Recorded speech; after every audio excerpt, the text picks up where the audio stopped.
Welcome to RL30 news. రాష్ట్ర ప్రభుత్వం ఎంతో ప్రతిష్టాత్మకంగా నిర్వహిస్తున్న రెవెన్యూ సదస్సు కార్యక్రమాన్ని పెదగంటియాడ తహసీల్దార్ కార్యాలయ ఆవరణలో నిర్వహించిన కార్యక్రమానికి విశేష స్పందన లభించింది.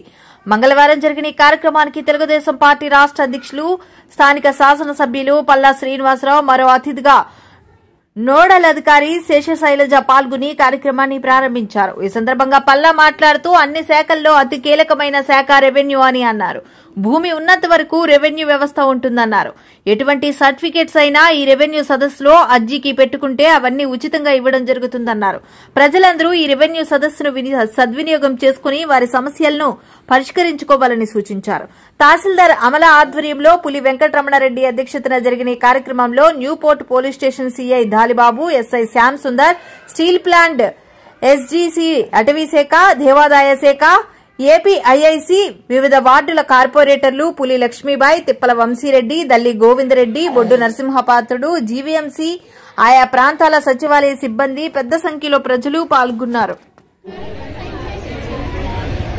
తెలుగుదేశం పార్టీ జాతీయ అధ్యక్షులు, ఈ రాష్ట్ర ముఖ్యమంత్రి గారైనటువంటి శ్రీ నారా చంద్రబాబు నాయుడు గారు, అలాగే ఉప ముఖ్యమంత్రి గారైనటువంటి పవన్ కళ్యాణ్ గారు, బీజేపీ నాయకులు, ఎన్డీఏ కూటమి, పూర్తిగా ఎన్డీఏ కూటమి ఒక ఆలోచన ఈరోజు ఈ రాష్ట్రంలో చాలా పెద్ద సమస్యగా రెవెన్యూతో సంబంధమైనటువంటి విషయాలు ఉన్నాయి.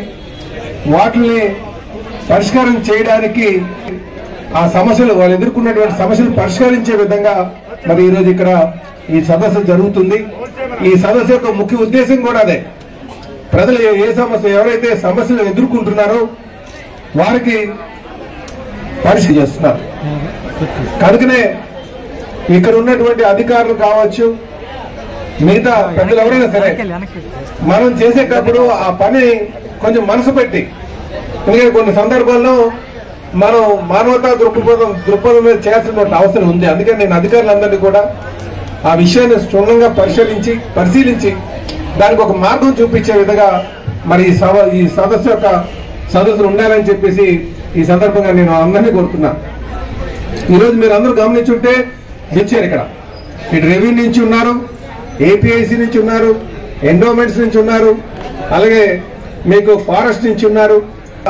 వాళ్ళకి ఒక మంచి సేవ చేయాలన్న ఉద్దేశంతో అన్న సంగతి అందరూ కూడా గమనించాలని చెప్పి ఈ సందర్భంగా తెలియజేస్తున్నా. అయితే ఇక్కడ ముఖ్యంగా పెద్దగంటాడ ఎంఆర్ఓ ఆఫీస్ గారి పరిధిలో చూసుకుంటే స్టీల్ ప్లాంట్ రిహాబిలిటేషన్ కాలనీ ఉంది. అలాగే ఏపీఐసికి సంబంధించి పెద్దగంటాడికి వెళ్తే ఏపీఐసికి సంబంధించినటువంటి విషయాలు ఉన్నాయి. అలాగే కొన్ని ఉడా భూములు ఉన్నాయి, కొన్ని హౌసింగ్ బోర్డు ఉన్నాయి. ఇలాగా కొన్నింటికి ఆక్రమణకి గురైనటువంటిది.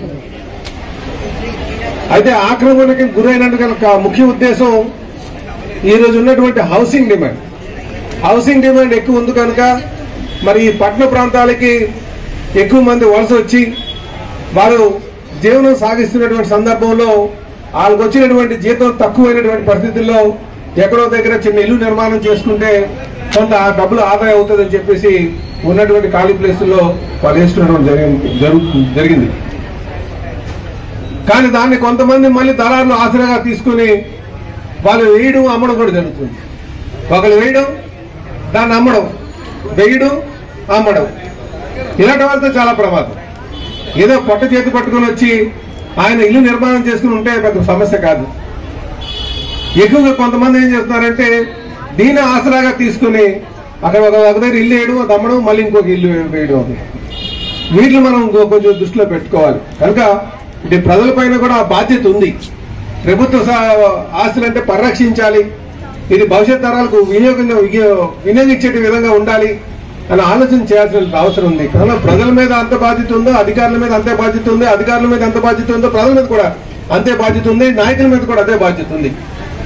ఇది భవిష్యత్ తరాలకి మనం మంచిగా కొన్ని గ్రీన్ స్పేసెస్ ఉంచాలి, వాళ్ళు తరాలు బాగుపడేటట్టుగా మంచి చేసేటట్టుగా ఉండాలని మన ఆలోచన. ఇది అందరూ కూడా గమనించాలని చెప్పి ఈ సందర్భంగా తెలియజేస్తున్నా. అలాగే